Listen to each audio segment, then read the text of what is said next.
Okay ना, how does an electric circuit work? तो आप देखिए, जैसे मैंने आपको पहले भी एक्सप्लेन किया है कि पॉजिटिव टर्मिनल और नेगेटिव टर्मिनल आपको शो कर रहे हैं बैटरी के यहाँ पर, और नेगेटिव टर्मिनल से इलेक्ट्रॉन्स मूव कर रहे हैं थ्रू द स्विच। आप स्विच देखिए, स्विच के थ्रू क्या हो रहा है, ये जो इलेक्ट्रॉन्स हैं वो जा रहे हैं बल्ब के अंदर और वहां पे ग्लो करके सर्किट कंप्लीट कर रहे हैं। अब ये कैसे पॉसिबल हो पा रहा है? तो आप लोगों को मैं पहले भी एक्सप्लेन कर चुका हूँ कि इलेक्ट्रिक पोटेंशियल डिफरेंस क्या होता है और इलेक्ट्रिक पोटेंशियल क्या होता है। तो इलेक्ट्रिक पोटेंशियल क्रिएट करने के लिए आप यहाँ पे देख सकते हैं कि हमारे पास दो प्लेट्स हैं, ठीक है। अब ये दोनों जो प्लेट्स हैं वो दोनों मेटालिक कंडक्टर हैं। तो जब ये मेटालिक कंडक्टर है तो डेफिनेटली इसके अंदर हम क्या कर सकते हैं, चार्ज को फ्लो करवा सकते हैं। तो हमने क्या किया है यहाँ पर कि एक जो प्लेट ली है वो पॉजिटिवली चार्ज प्लेट है और दूसरी जो प्लेट आपको दिखाई दे रही है वो नेगेटिवली चार्ज प्लेट है। अब क्या होता है कि आप देखो यहाँ पे पॉजिटिव टू नेगेटिव, हमें पता है कि जो इलेक्ट्रिक फील्ड होती है, इलेक्ट्रिक फील्ड कहाँ से कहाँ जाती है, पॉजिटिव टू नेगेटिव की तरफ जाती है। लेकिन अगर नेगेटिव चार्ज जो है उसे अगर हम पॉजिटिव चार्ज का पास में ले जाएंगे तो वो क्या हो जाता है, न्यूट्रलाइज हो जाता है। न्यूट्रलाइज होने की वजह से क्या हो जाता है कि एक तरफ हायर पोटेंशियल क्रिएट होता है और एक तरफ लोअर पोटेंशियल क्रिएट हो जाता है, ठीक है। तो आप देखिए यहाँ पर जो पॉजिटिवली चार्ज जो प्लेट शो कर रहे हैं वो हायर पोटेंशियल पे है और ये लोअर पोटेंशियल पे है, उसी की वजह से एक पोटेंशियल डिफरेंस क्रिएट हुआ। अब यहाँ पर हमने एक वायर के थ्रू इन दोनों प्लेट्स को कनेक्ट कर दिया है। आप यहाँ पे देखो एक कंडक्टिंग वायर लिया है, उस कंडक्टिंग वायर के थ्रू हमने क्या किया, इन दोनों प्लेट्स को कनेक्ट कर दिया। जब आप कनेक्ट करोगे तो क्या होता है कि यहाँ पर से जो नेगेटिव चार्ज है, मतलब जो इलेक्ट्रॉन्स हैं, वो फ्री इलेक्ट्रॉन्स मूव कर रहे हैं टुवर्ड्स द हायर पोटेंशियल, ठीक है। क्योंकि उनकी जो चार्ज की एक प्रॉपर्टीज होती है कि वो सर अट्रैक्शन और रिपल्शन का जो एक रूल है उसके अकॉर्डिंग क्या है कि वो, यस मल्हार, सर इलेक्ट्रॉन क्यों मूव कर गए? क्योंकि हमने कोई मतलब दिया, एनर्जी दी तो नहीं है, तो भी मतलब इलेक्ट्रॉन क्यों मतलब पॉजिटिव चार्ज की तरफ मूव कर गए? देखो इसमें क्या होता है, इलेक्ट्रॉन मूव होने का रीजन ये होता है, एक मिनट है बेटा,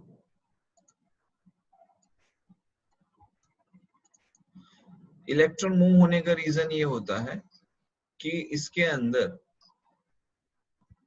देखिए, जैसे हम लोगों ने पढ़ा था कंडक्शन इंडक्शन के बारे में, चार्ज ट्रांसफर के जो मेथड्स थे उसके अंदर, राइट। उसके अंदर क्या था, हम कोई एनर्जी थोड़ी ना प्रोवाइड कर रहे थे, वो तो सिंपल सा उनका जो एक रूल है, मतलब जो उनकी प्रॉपर्टीज है, चार्ज की प्रॉपर्टीज जो कहते हैं हम जिसे, कि नेगेटिव चार्ज हमेशा पॉजिटिव चार्ज की तरफ अट्रैक्ट होता है, ठीक है। और हमने हाँ क्या किया, यहाँ पर एक रूम टेम्परेचर के ऊपर भी जो इलेक्ट्रॉन होता है वो फ्री कंडीशन में होता है, मतलब फ्री इलेक्ट्रॉन्स जिसे हम कह सकते हैं कंडक्टर्स के अंदर होता है। तो उसको कोई हमें एक्सटर्नल एनर्जी प्रोवाइड करने की जरूरत नहीं होती है मूव करवाने के लिए। हाँ, लेकिन जब आप इलेक्ट्रॉन्स को कोई पर्टिकुलर डिफाइंड पाथ प्रोवाइड करना चाह रहे हो, उन सभी इलेक्ट्रॉन्स को किसी अलाइनमेंट में रख के और उसे एक पर्टिकुलर डायरेक्शन प्रोवाइड करना चाह रहे हो, तब हमें जरूरत पड़ती है एक एक्सटर्नल एनर्जी की जो उसको अलाइन करते हैं पर्टिकुलर पाथ के लिए, ठीक है। क्लियर है अभी? Okay sir. Sir okay, yes sir.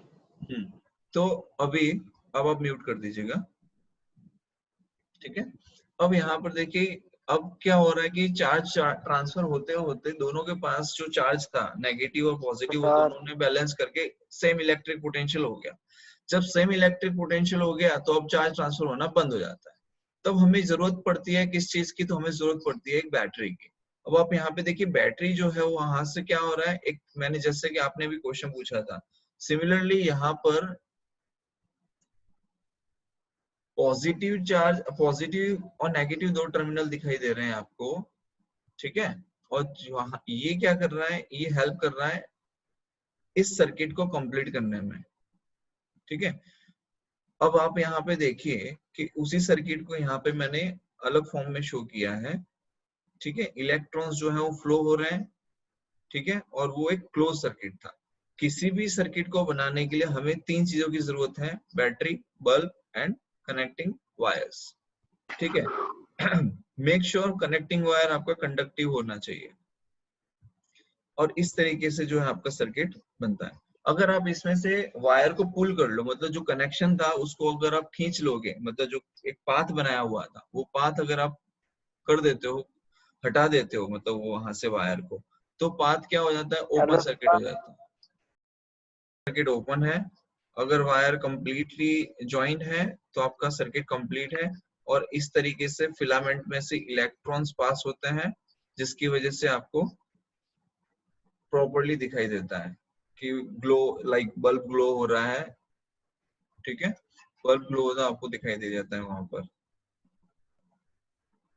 वेद कोई डाउट है, कोई प्रॉब्लम आ रही है? सो आप यहाँ पे लेफ्ट साइड में देख सकते हैं कि क्लोज्ड सर्किट का एक आपको डायग्राम शो किया गया है, और राइट साइड में आप देखो यहाँ पर आपके सामने ओपन सर्किट का डायग्राम रिप्रेजेंट किया है। Electric charge flows continuously in a closed circuit and electric charge does not flow in an open circuit, because वहां पर हमें जो कंटिन्यूअस पाथ चाहिए वो पाथ नहीं मिल पाता है। ठीक है, तो ये डिफरेंस है क्लोज सर्किट और ओपन सर्किट के बीच में।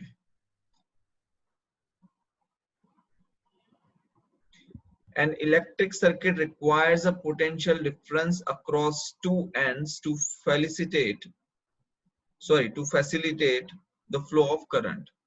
ठीक है, that means वो potential difference। अब हम यहाँ पे देख रहे हैं इलेक्ट्रिक करंट। मैं आपको फिर से, मैंने आपको जैसे बताया कि थोड़ा सा एक ब्रीफ दे रहा हूँ वापस से। तो इलेक्ट्रिक करंट क्या है? The directed flow of electric charges constitute electric current, and electric current is defined as amount of charge flowing through an area per unit time। ठीक है, सो जैसे कि आप लोगों को एक कंफ्यूजन हो रहा था बार बार कि चार्ज, जैसे कि एक्सटर्नल एनर्जी लगाने से क्या होता है कि करंट जो है वो पर्टिकुलर पाथ में फ्लो होने लगता है, और करंट का जो मैथमेटिकल फॉर्मूला हम जानते हैं वो होता है Q/T, और उसकी जो स्केलर क्वांटिटी है, करंट कैसी क्वांटिटी है? स्केलर क्वांटिटी है, और SI unit of electric current आपका होता है एम्पियर, जिसको सिंबल से हम रिप्रेजेंट करते हैं कैपिटल A से। ये सारी चीजें मैं आपको पहले भी एक्सप्लेन कर चुका हूँ, यहाँ पर सिर्फ और सिर्फ मैं आपको एक गो थ्रू दे रहा हूँ जिससे कि आपको इसकी क्लैरिटी मिल जाए। यस मल्हार? सर यहाँ पे इलेक्ट्रिक करंट की डेफिनेशन ऐसा दिया है कि amount of charge flowing through an area, तो मैथमेटिकल इक्वेशन में एरिया का भी कुछ होना चाहिए ना, जो सिर्फ Q/T है ना।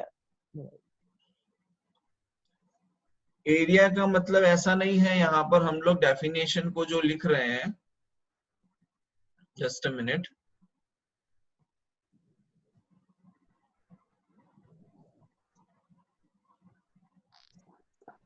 यहाँ पर जैसे हमने लिखा amount of charge flowing through an area per unit time, इसका मतलब ये है कि चार्ज जो है वो कंडक्टर में से पास हो रहा है।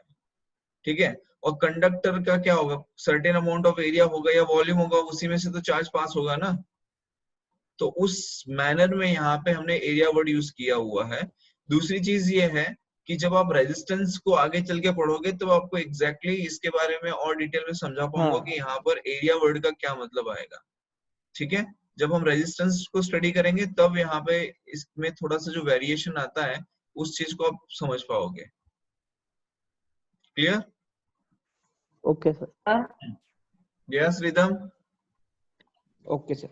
Sir yes sir. Current scalar quantity कैसे है? करंट स्केलर कन्वेंशनल करंट में क्वांटिटी, तो हाँ हाँ, एक मिनट। करंट स्केलर क्वांटिटी इसलिए है क्योंकि जब आप करंट का एल्जेब्रिक सम करते हो, आप इस चीज को पढ़ोगे 11th स्टैंडर्ड में जाके।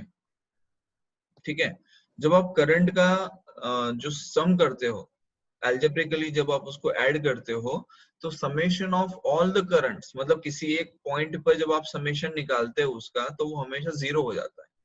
इसीलिए जो है करंट को एक स्केलर क्वांटिटी में रखा गया है। दूसरा, वो वेक्टर अलजेब्रा को फॉलो नहीं करता है। करंट जो है वो वेक्टर अलजेब्रा को फॉलो नहीं करता है, इसीलिए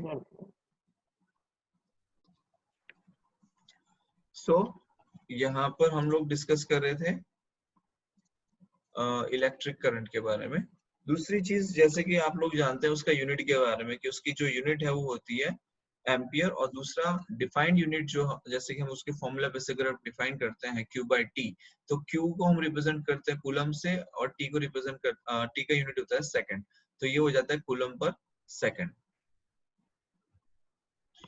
दूसरी चीज, ये जो करंट है उसमें हम लोग प्रीफिक्सेस यूज करते हैं, बिकॉज करंट जो है वो लाइक बहुत ही हाई अमाउंट के अंदर फ्लो करता है। जैसे कि आप जानते हैं कि 1 कूलम चार्ज के अंदर भी 6.25 into 10⁻18 इलेक्ट्रॉन्स प्रेजेंट होते हैं। तो करंट की वैल्यू को छोटा करने के लिए हम लोग क्या कर रहे होते हैं,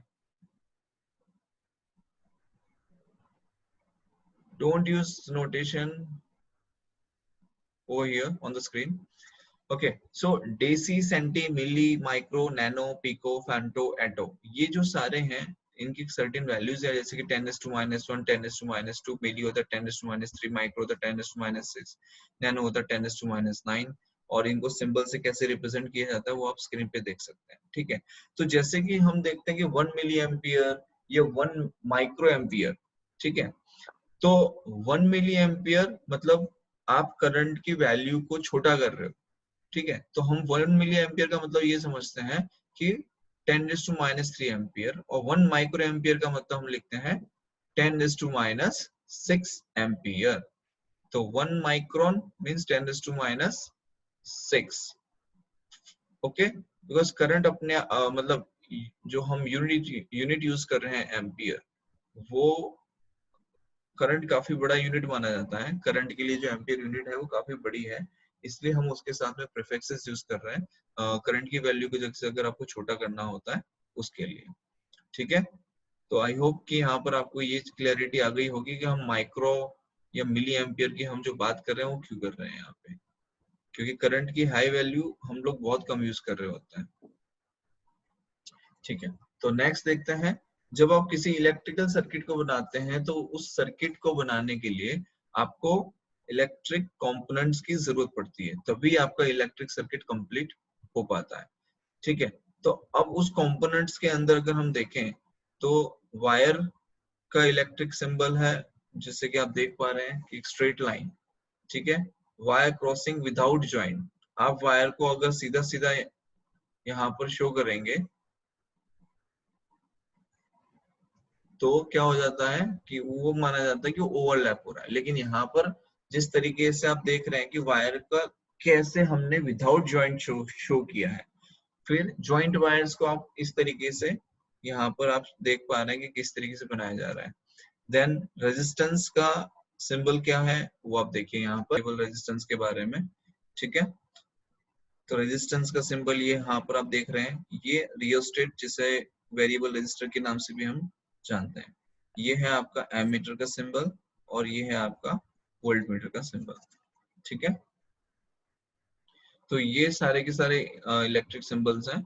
उसके अलावा आप ओपन स्विच ऑफ पोजीशन में, क्लोज स्विच ऑन पोजीशन में, गैलोनोमीटर बेसिकली आप देखें तो गैलोनोमीटर का जो यूज होता है वो करंट को मेजर, मतलब करंट को मेजर करने के लिए, बट करंट के किसी भी सर्किट के अंदर करंट फ्लो हो रहा है कि नहीं हो रहा है उसे देखने के लिए हम गैलोमीटर का यूज करते हैं, बिकॉज गैलोमीटर बहुत ही सेंसिटिव डिवाइस होता है।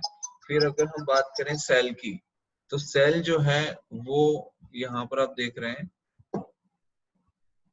Positive and negative terminals represent किया है, देन आपका बैटरी, एंड देन आपका इलेक्ट्रिक बल्ब। ये सारे के सारे आपके बेसिक सिंबल हैं जो आपके एनसीईआरटी बुक के अंदर भी आपको देखने को मिल जाएंगे। ओके, तो यहाँ पर इलेक्ट्रिकल रेजिस्टेंस क्या है, basically opposition to the flow of electrons by the conductor.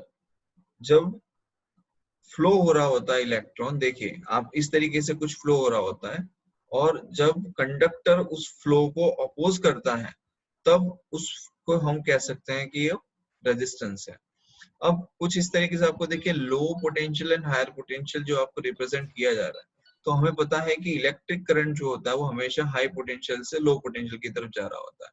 लेकिन इलेक्ट्रॉन्स देखिए आप, इलेक्ट्रॉन जो होते हैं कहां से कहां जा रहे होते हैं, नेगेटिव टू पॉजिटिव की तरफ जा रहे होते हैं।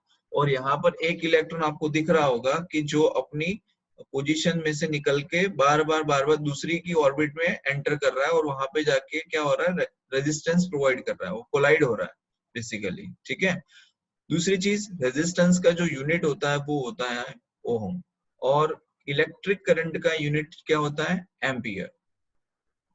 ये 1 ओम का डेफिनेशन अगर आपसे कोई पूछे तो 1 ओम क्या होता है, तो 1 ओम होता है कि जो पोटेंशियल आपको प्रोवाइड किया जाता है अक्रॉस द कंडक्टर, ठीक है, वो अगर 1 वोल्ट है और जब उस पोटेंशियल की वजह से आपको मिलने वाले करंट की वैल्यू 1 एम्पियर आती है, तब हम उसे कह सकते हैं कि उस पर्टिकुलर कंडक्टर का जो रेजिस्टेंस है वो 1 ओम है। तो यहाँ पर आपको जो एक्सप्लेन कर रहा हूँ मैं 1 ओम के बारे में बता रहा हूँ।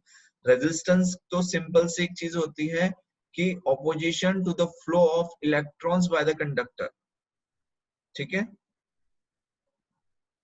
इस चीज को थोड़ा सा डिटेल में अभी हम आगे और स्टडी करने वाले हैं, ये सिर्फ बेसिक चीज मैं आपको एक्सप्लेन कर रहा हूँ यहाँ पे।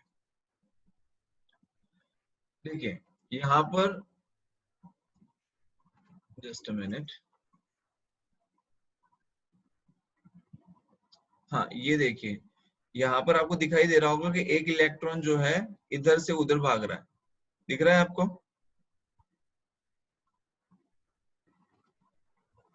दिख रहा है आपको सभी को यहाँ पर। यस ये जो सर। ये इलेक्ट्रॉन देखिए, मैं आपको यूज करके बताता हूँ इसको इस तरीके से। ये वाला इलेक्ट्रॉन देखिए आप, दिख रहा है सभी को स्क्रीन पे। तो ये जो इलेक्ट्रॉन है और यहाँ पे दो इलेक्ट्रॉन्स है, इन दो में से एक इलेक्ट्रॉन अभी किसी इस ऑर्बिट में से निकल के दूसरी ऑर्बिट में एंटर करेगा और वो वहां जाके कोलाइड होगा, फिर वो वहां से निकल के इस ऑर्बिट में जाएगा और वहां जाके कोलाइड होगा। ठीक है, समझ में आ रहा है आप सभी को? Yes sir.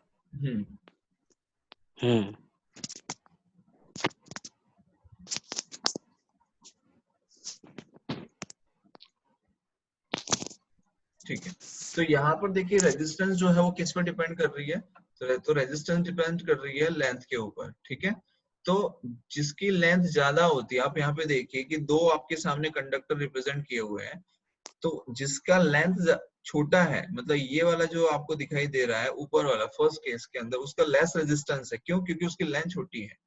सेकंड कंडीशन के अंदर आप देखिए उसका रेजिस्टेंस ज्यादा क्यों रिप्रेजेंट किया जा रहा है, क्योंकि उसके अंदर आप देखिए नंबर ऑफ इलेक्ट्रॉन्स जो फ्लो हो रहे हैं वो ज्यादा फ्लो हो रहे हैं। ठीक है, दूसरा उसकी लेंथ बड़ी है। ठीक है,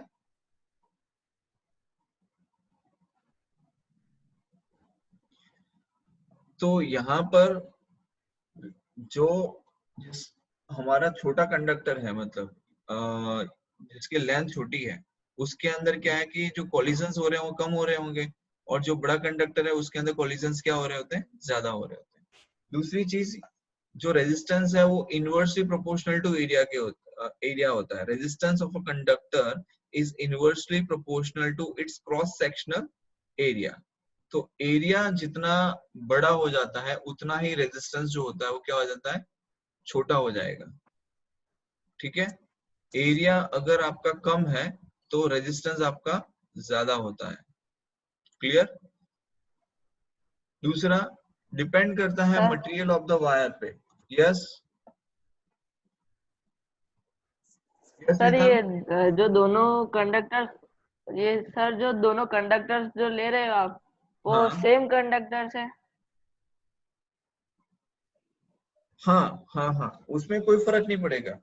जब हम सिर्फ लेंथ की बात कर रहे हैं, ठीक है, उस कंडीशन में आपने मान लो दो कॉपर के वायर ले लिए, ठीक है, और दोनों कॉपर के वायर में एक कॉपर वायर की लेंथ 1 मीटर है, दूसरा कॉपर वायर की लेंथ 2 मीटर है, तो रेजिस्टेंस किसका ज्यादा होगा? जिसकी लेंथ ज्यादा है उसका रेजिस्टेंस ज्यादा होगा। ठीक है ना? यहाँ पर हम बात कर रहे हैं मटेरियल ऑफ द वायर की। तो यहाँ पर देखिए मटेरियल ऑफ द वायर में हमारे पास दो मटेरियल, मान लो एक सिल्वर है और एक कॉपर है। तो सिल्वर की कंडक्टिविटी ज्यादा है, कंडक्टिविटी ज्यादा है, इसका मतलब क्या हो गया कि उसकी रेजिस्टिविटी क्या हो जाएगी, कम हो जाएगी। ठीक है, जैसे कि कॉपर और एल्यूमिनियम की अगर हम बात करें तो कॉपर और एल्यूमिनियम दोनों ही कंडक्टर्स हैं और सिल्वर भी कंडक्टर है। लेकिन हम सिल्वर का, यहाँ पर आप देखिए जो एल्यूमिनियम का वायर यूज किया है उसकी जगह हम अगर सिल्वर का वायर यूज करेंगे तो कंडक्टिविटी तो अच्छी मिलेगी, मतलब रेजिस्टिविटी तो कम हो जाएगी। लेकिन प्रॉब्लम क्या आएगी कि जो कॉस्ट आएगी उसकी वो बहुत हाई होती है, तो एक्सपेंसेस बहुत ज्यादा हो जाते हैं। इसकी वजह से हम लोग यहाँ पर इधर कॉपर और एल्यूमिनियम का वायर यूज करना ज्यादा प्रेफर करते हैं। तो मटेरियल पे भी डिपेंड करता है कि उस पर्टिकुलर कंडक्टर की रेजिस्टिविटी क्या होगी। ठीक है, तो ये बेसिकली हम लोग बात कर रहे हैं रेजिस्टिविटी के बारे में, जो कि डिपेंड करता है नेचर ऑफ द मटेरियल पे। क्लियर? और रेजिस्टिविटी जो है वो साइज पे डिपेंड नहीं करती है, रेजिस्टिविटी सिर्फ और सिर्फ किस चीज पे डिपेंड करती है, मटेरियल पे डिपेंड करती है। कई बार आप लोगों को 1 मार्क में क्वेश्चन पूछा जाता है कि रेजिस्टिविटी किस चीज पे डिपेंड करती है। तो कई बार क्या होता है कि जैसे हम लोग रेजिस्टेंस को कंसीडर करके चलते हैं कि रेजिस्टेंस जो है वो लेंथ पे डिपेंड करता है, एरिया पे डिपेंड करता है, टेम्परेचर पे डिपेंड करता है। तो उसकी चक्कर में हम क्या करते हैं, हम रेजिस्टिविटी को भी यही अज्यूम करके चल लेते हैं कि resistivity also depends on length and area. लेकिन ऐसा नहीं होता है, रेजिस्टिविटी सिर्फ और सिर्फ किस चीज पे डिपेंड कर रही है, it's nature of the material, के हम जो मटेरियल यूज कर रहे हैं वो मटेरियल कौन सा है, कॉपर है, सिल्वर है, आयरन है, ये क्या है। ठीक है तो यहाँ पर रेजिस्टिविटी के बारे में जैसे कि आपको बताया कि इलेक्ट्रॉनिक स्ट्रक्चर था और एक दूसरा डिपेंड करता है टेम्परेचर पे। ठीक है, तो अब बात करेंगे टेम्परेचर की। तो एक फॉर्मूला जो यहाँ पर मेंशन नहीं किया है, मैं जस्ट आपको नॉलेज के लिए बताना चाहूंगा। एक फॉर्मूला आता है R T equals to R naught into 1 plus alpha into T minus T naught. मैं कोशिश करता हूं लिखने की, यहाँ पर देखिए R T equals to R not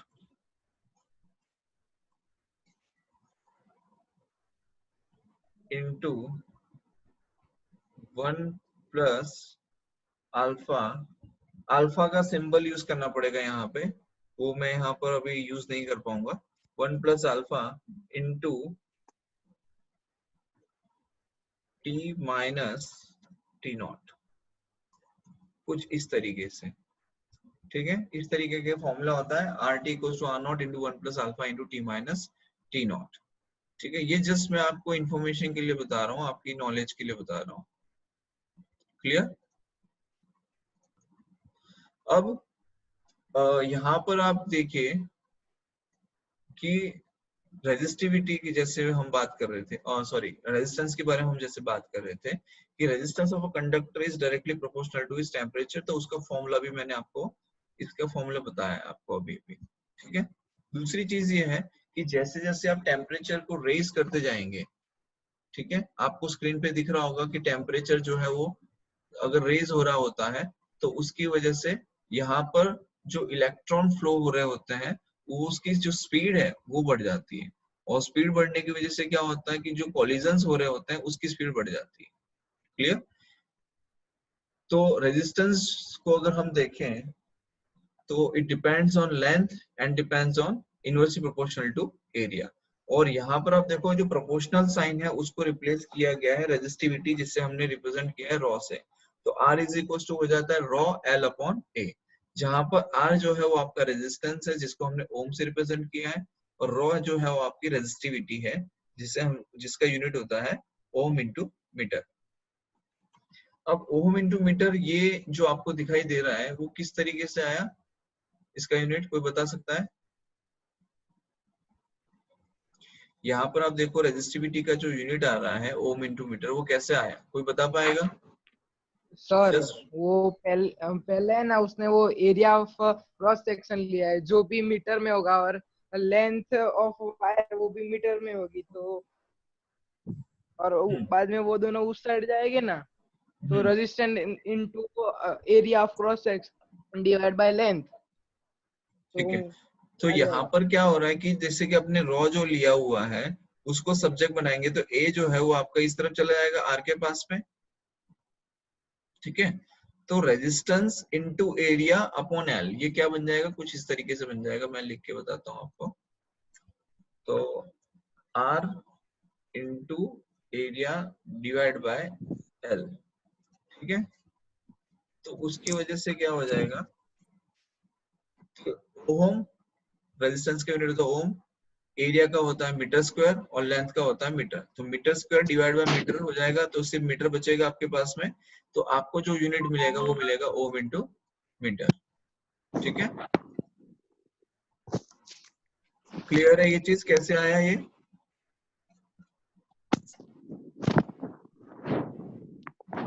okay, यहाँ पर सर यस रिदम, सर वो टेम्परेचर इंक्रीज होने पर रेजिस्टिविटी बढ़ जाएगी? यस डेफिनेटली बढ़ जाएगी। Basically okay. क्या है कि आप जब रेजिस्टेंस को बढ़ाते हो, मेरी आवाज सुनाई दे रही है आपको? Yes sir. हाँ, तो जैसे मैंने आपको बताया कि हम जैसे बढ़ाते हैं किस चीज को, रेजिस्टेंस को सॉरी टेम्परेचर को बढ़ाते हैं, तो टेम्परेचर को बढ़ाने की वजह से आपका क्या बढ़ गया? स्पीड, इलेक्ट्रॉन्स की स्पीड बढ़ जाएगी। हाँ, और इलेक्ट्रॉन की स्पीड बढ़ने की वजह से क्या होती है? कोलिजन बढ़ जाएंगे। क्या बढ़ जाता है? कोलिजन बढ़ जाता है, ठीक है। तो मटेरियल जो हमने लिया हुआ है, जैसे कि मैंने आपको बताया कि रेजिस्टिविटी जो है वो नेचर ऑफ द मटेरियल पे डिपेंड करता है, तो जो मटेरियल है उसी के अंदर ये प्रोसेस होने वाला है, राइट। तो डेफिनेटली जब आप टेम्परेचर को रेज करोगे तो उसका इफेक्ट रेजिस्टिविटी पे भाई आने वाला है। रेजिस्टिविटी सिर्फ लेंथ और एरिया, मतलब उसका शेप एंड साइज पे डिपेंड नहीं करती है, रेजिस्टिविटी डिपेंड करती है किस चीज पे? टेम्परेचर पे, दूसरा उसके नेचर ऑफ द मटेरियल के ऊपर डिपेंड करती है, मटेरियल। ठीक है। Yes sir. हाँ, तो यहाँ पर हमने रेजिस्टेंस और रेजिस्टिविटी के बारे में देख लिया है। ओके, अभी हम आगे जो स्टडी करने वाले हैं वो है ओम्स लॉ के बारे में, ठीक है। और सर आप, एक सर हाँ, सर एक बार रेजिस्टेंस और रेजिस्टिविटी के बीच का डिफरेंस बताओ ना। एक मिनट बता देता हूँ।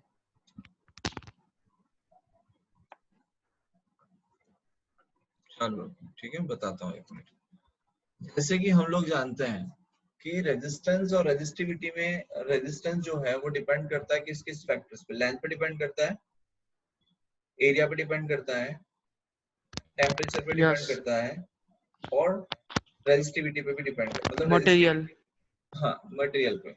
मतलब रेजिस्टेंस जो है लेंथ, एरिया, टेम्परेचर हम मेनली लेके चलते हैं, और फिर आ जाता है आपका रेजिस्टिविटी। अब इसमें क्या होता है कि जो रेजिस्टेंस जो है उसके लिए तो हमारे पास लेंथ भी है, एरिया भी है, टेम्परेचर भी है, ठीक है, और रेजिस्टिविटी भी है। लेकिन रेजिस्टिविटी खुद की अगर हम बात करें तो रेजिस्टिविटी जो है वो किस चीज पे डिपेंड करेगी, तो वो डिपेंड करती है नेचर ऑफ द मटेरियल पे, कि वो कॉपर का बना हुआ है, सिल्वर का बना हुआ है, या आयरन का बनाया हुआ है, कौन से मटेरियल का बनाया हुआ है, उस चीज पे रेजिस्टिविटी डिपेंड करती है। As well as resistivity depend temperature पे भी करती है। जैसे मैंने आपको फॉर्मूला बताया ना, R T equals to R naught into 1 plus alpha into T minus T naught, same formula हम रेजिस्टिविटी के लिए भी यूज करते हैं। रेजिस्टिविटी को हम रॉ से रिप्रेजेंट करते हैं, आर एच ओ लिखते हैं, ठीक है। तो रेजिस्टिविटी जो के लिए हम लिखते हैं rho T equals to rho not into 1 plus alpha into T minus T not. Clear है? Yes sir. श्रेय कुछ कहना है बेटा आपको? No sir. ओके,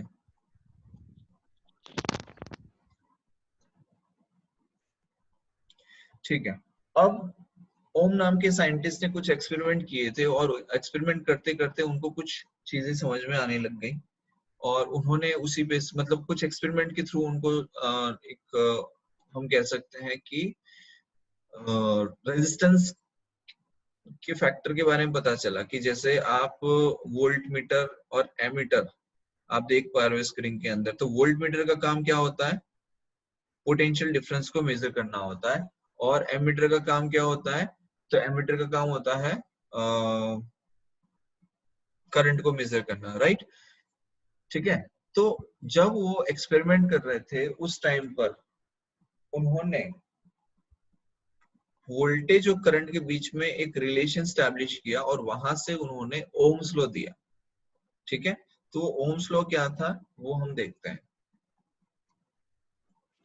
तो electric current passing through a metal conductor is directly proportional to the potential difference or voltage across it. So I is proportional to V and I is proportional to V, और उसके बाद जो proportional sign है, ठीक है, उस proportional sign को replace किया गया तो वहां पे लिया गया 1/R। तो वहां पर जब 1/R आया तो 1/R जो है बेसिकली अगर हम सिर्फ R की बात करें तो R क्या रिप्रेजेंट करता है, आपका रेजिस्टेंस रिप्रेजेंट करता है। ठीक है, तो V इज इक्वल टू क्या बन जाता है, I इंटू R, और V जो है वो आपका पोटेंशियल है, I आपका करंट है और R आपका रेजिस्टेंस है। तो अगर आपको करंट फाइंड करना है तो आप यूज कर सकते हैं I equals V by R, और अगर आपको वोल्टेज निकालना है तो आप कर सकते हैं I इंटू R। हो गया कि करंट I जो है वो किसके प्रोपोर्शन में है, V के प्रोपोर्शन में है, एंड इनवर्सली प्रोपोर्शन में हमने लिया 1/R। बट आप जब ये प्रोपोर्शनलिटी साइन को रिप्लेस करते हो, ठीक है, तब हम उसे कहते हैं कि भाई ये प्रोपोर्शनलिटी कांस्टेंट आ गया। वो प्रोपोर्शनलिटी कांस्टेंट मतलब ऐसे आप रेजिस्टेंस को कोई कांस्टेंट वैल्यू लेके नहीं चल रहे हैं हम, डेफिनेटली रेजिस्टेंस तो डिपेंडेंट है तो वो कांस्टेंट नहीं होगा इस तरीके से।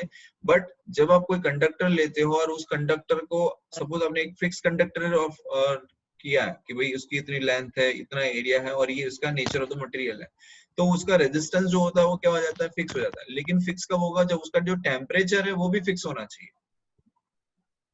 उस कंडीशन में हम रेजिस्टेंस को कांस्टेंट ले सकते हैं, अदरवाइज आप रेजिस्टेंस को कांस्टेंट नहीं ले सकते। वो सही बात है, वो तो एक पर्टिकुलर मतलब उस ऑब्जेक्ट के लिए होगा, ऑब्जेक्ट के लिए होगा, डेफिनेटली वो पर्टिकुलर ऑब्जेक्ट के लिए ही होगा।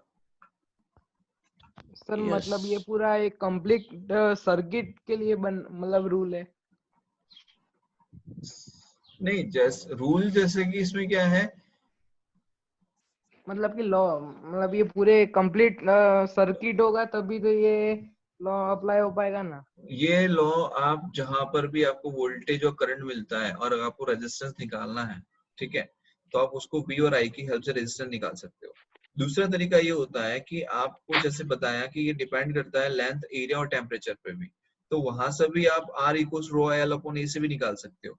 लेकिन यहाँ पे जो क्वेश्चन रेज हो रहा है वो ये हुआ है कि क्या रेजिस्टेंस कांस्टेंट होता है, तो रेजिस्टेंस कांस्टेंट होता है लेकिन आपको वो फिक्स कर देना पड़ेगा ऑब्जेक्ट को कि ये फिक्स ऑब्जेक्ट है और इसका इतना ही रेजिस्टेंस है। जैसे आपको मार्केट में रेजिस्टर्स मिलते भी हैं जिसमें लिखा होता है कि ये 1 किलो ओम का है या 1 मेगा ओम का है या फिर 2.3 किलो ओम का है, राइट।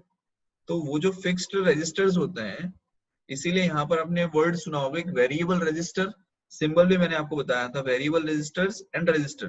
तो रेजिस्टर्स जो होते हैं वो फिक्स हो जाते हैं, फिर उसकी वैल्यू आप फिक्स कर देते हो। जैसे कि आपके घर के अंदर जो रेगुलेटर है, जो फैन है, फैन रेगुलेटर जो है वो बेसिकली आपके वेरिएबल रेजिस्टर है, मतलब हम उसके अंदर रेजिस्टेंस को क्या कर सकते हैं, वेरी कर सकते हैं। समझ में आ रहा है? Yes sir. लेकिन कुछ कंडक्टर्स ऐसे भी हो सकते हैं जिसे आप खुद बना मतलब जिसे बनाया जाता है जिसमें फिक्स्ड रेजिस्टेंस रखा जाता है। ठीक है सर, मतलब yes. कंप्लीट सर्किट में ये बल्ब ले तो वो बल्ब एक रजिस्टर का काम करेगा ना? बिल्कुल, बल्ब के अंदर खुद ही एक रेजिस्टेंस होता है। जितने भी कंडक्टर होते हैं उन सभी कंडक्टर के अंदर सर्टेन अमाउंट ऑफ रेजिस्टेंस तो होता ही होता है। कोई भी कंडक्टर आज तक ऐसा नहीं बना है जिसके अंदर ये नहीं कह सकते कि उसके अंदर रेजिस्टेंस नहीं होगा।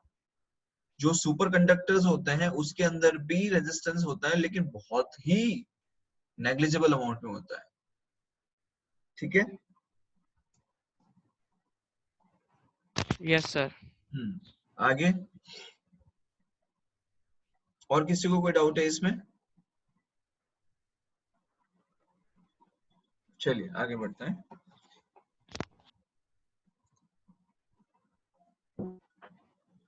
Sir yes well.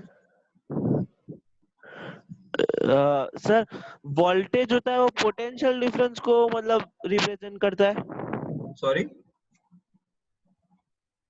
वोल्टेज होता है, वोल्टेज वो पोटेंशियल डिफरेंस को रिप्रेजेंट करता है।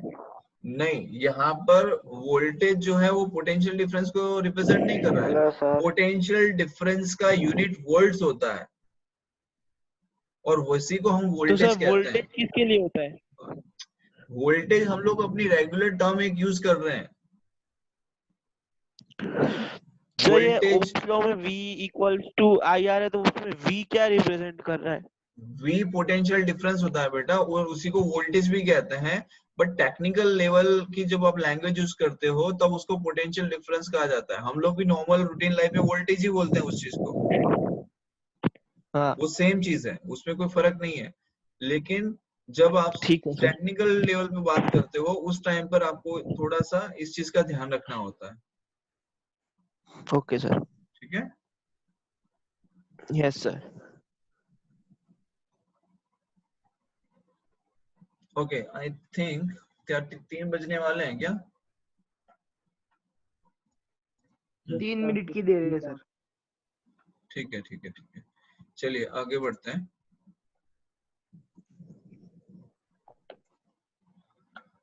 ये जैसे कि आपने देखा इसके अंदर रेजिस्टेंस कि इसके अंदर हम लोग रेजिस्टेंस ऑलरेडी अगर मान लो आपको गिवन होता है कि भाई रेजिस्टेंस की वैल्यू मेंशन है, वोल्टेज आपको मेंशन है, तो आपको करंट फाइंड करना है।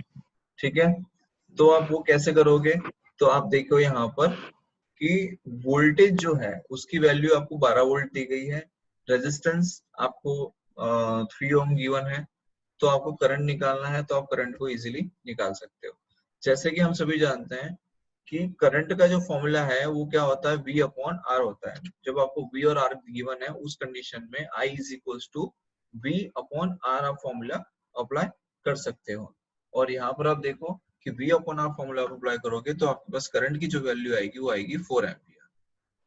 उसके बाद में यहाँ पर आपको एक ग्राफ दिखाई दे रहा है, ये ओम्स लॉ का ही ग्राफ है। ठीक है, अब आप देखो यहाँ पे I is proportional to V and I upon V हमने कांस्टेंट ले लिया, तो I अपॉन V जो कांस्टेंट बना वो क्या बना, आपका रेजिस्टेंस ही तो बना है ना। ठीक है, और यहाँ पर आप देखो कि करंट और वोल्टेज के बीच में एक जो ग्राफ बनाया जा रहा है, ये ग्राफ जो आ रहा है वो स्ट्रेट लाइन ग्राफ आ रहा है। ठीक है, मतलब जितना आप वोल्टेज इंक्रीज करोगे सेम रेशियो के अंदर आपका करंट क्या होता है, इंक्रीज होता है। लेकिन ये पर्टिकुलर टेम्परेचर और पर्टिकुलर कंडक्टर्स के लिए ही वैलिड होता है। मतलब अगर हम बात करें सेमीकंडक्टर्स की तो उसके लिए ये ग्राफ वैलिड नहीं होता है। दूसरी चीज आप यहाँ पे देखोगे कि यहाँ पर I upon V is equal to लिया है 1/R, तो 1/R जो है वो क्या है, आपका कंडक्टेंस है। जैसे कि R आपका रेजिस्टेंस होता है वैसे ही G is equal to 1/R, तो G आपका कंडक्टेंस है। इट इज इनवर्सली मतलब जस्ट इनवर्स है उसका रेजिस्टेंस का। यस, किसी को कोई डाउट है? सर जी होता क्या है? G कंडक्टेंस होता है, रेजिस्टेंस का ऑपोजिट। रेजिस्टेंस का काम क्या होता है, फ्लो ऑफ इलेक्ट्रॉन्स को रोकना, और कंडक्टेंस का काम क्या होता है, उसको हेल्प करना। ऑपोजिशन जो ऑपोजिट जिसकी हम बात कर रहे हैं कि रेजिस्टेंस ऑपोजिट डायरेक्शन में लग रहा है, मतलब इलेक्ट्रॉन्स को रेजिस्ट करने का काम कर रहा है रेजिस्टेंस। तो यहाँ पर कंडक्टेंस जैसे हम बात करते हैं ना, कंडक्टर है कि ये अच्छा कंडक्टर है, जैसे silver is a good conductor, तो उसका कंडक्टेंस ज्यादा है, मतलब वो इजीली अलाउ कर देता है इलेक्ट्रॉन्स को पास होने के लिए। वेद, आपको कोई डाउट है? वेद,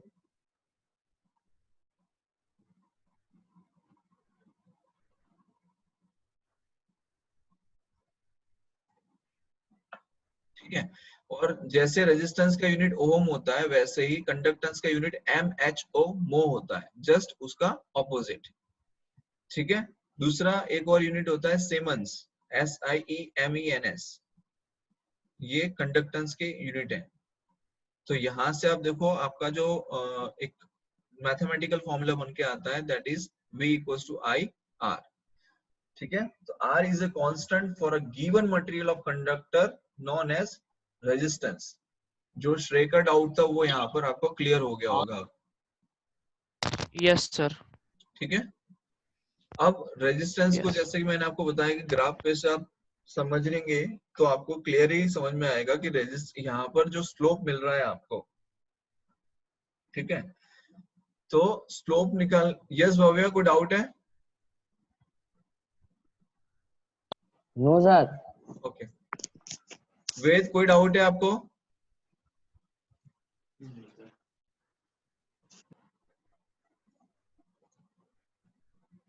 ठीक है। तो यहाँ पर आप स्लोप जो निकाल रहे हो स्लोप ऑफ ग्राफ पे से आपको समझ में आएगा I वर्सेस V का जो ग्राफ है करंट वर्सेस वोल्टेज। तो यहाँ को आपको क्या मिल रहा है 1/R। 1/R को हम क्या कहते हैं? कंडक्टेंस कहते हैं, ठीक है। आप R इक्वल्स टू V/I से भी आप इस ग्राफ को बना सकते हैं, उसमें कोई इश्यू नहीं आएगा। और ये जो ग्राफ आपको दिख रहा है स्ट्रेट लाइन, ये ओहमिक कंडक्टर्स के लिए ग्राफ बनाया जाता है। There are two types of conductors, एक होता है ओहमिक कंडक्टर, एक होता है नॉन ओहमिक कंडक्टर। तो ओहमिक कंडक्टर के अंदर क्या होता है कि आपको जो ग्राफ मिलता है वो स्ट्रेट लाइन ग्राफ मिलता है। और non ohmic conductor, non ohmic conductors का मतलब है जो सेमीकंडक्टर्स होते हैं, उसके बारे में भी हम आगे स्टडी करेंगे। तो यहाँ पर आप देखिए रेजिस्टिविटी, तो रेजिस्टिविटी को हमने किससे रिप्रेजेंट किया है? रेजिस्टिविटी को रॉ से रिप्रेजेंट किया है। जैसे मैं आपको पहले ही बता रहा था कि रेजिस्टिविटी जो है वो रॉ से रिप्रेजेंट किया जाता है और कंडक्टिविटी को सिग्मा से रिप्रेजेंट किया जाता है, ठीक है। तो आप लोग को फिर से क्लेरिफिकेशन दे देता हूँ। R आपका रेजिस्टेंस होता है, G आपका कंडक्टेंस होता है, और रॉ जो कि आपको यहाँ दिखाई दे रहा है रॉ, रेजिस्टिविटी के पास में जो बनाया है एक सिंबल वो आपका रॉ है। कंडक्टिविटी को सिग्मा से रिप्रेजेंट किया जाता है। क्लियर है? अब आगे देखते हैं, जैसे मैं आपसे अभी डिस्कस कर रहा था ohmic and non ohmic conductors के बारे में, ठीक है, कि ओहमिक कंडक्टर्स क्या होते हैं एंड नॉन ओहमिक कंडक्टर्स क्या होता है। तो ओहमिक कंडक्टर्स के अंदर the conductor which obey Ohm's law are called ohmic conductors, ठीक है। मतलब ओम लॉ के अंदर जो भी हमने देखे कि लेंथ पे डिपेंड करता है, एरिया पे डिपेंड करता है, टेम्परेचर पे डिपेंड करता है, या उसका जो ग्राफ हम देख रहे हैं V वर्सेस I का ग्राफ, वो स्ट्रेट लाइन का ग्राफ आ रहा है, तो वो ओहमिक कंडक्टर्स के अंदर इंक्लूड किया जाता है। और ओहमिक कंडक्टर्स के एग्जांपल में अगर हम देखें तो जितने मेटल्स हैं वो सारे ओहमिक कंडक्टर्स होते हैं। और नॉन ओहमिक कंडक्टर में क्या होता है कि the conductor which do not obey Ohm's law are called non-ohmic conductor। फिर से रिपीट कर रहा हूँ, the conductors which do not obey Ohm's law are called non-ohmic conductor। और उसका जो ग्राफ है वो कर्व ग्राफ आपको देखने को मिलेगा। तो ये दोनों में डिफरेंस है ohmic conductor and non ohmic conductor के अंदर, ठीक है। और मैं आपको बता चुका हूँ कि नॉन ओहमिक कंडक्टर्स का मतलब होता है कि सेमीकंडक्टर।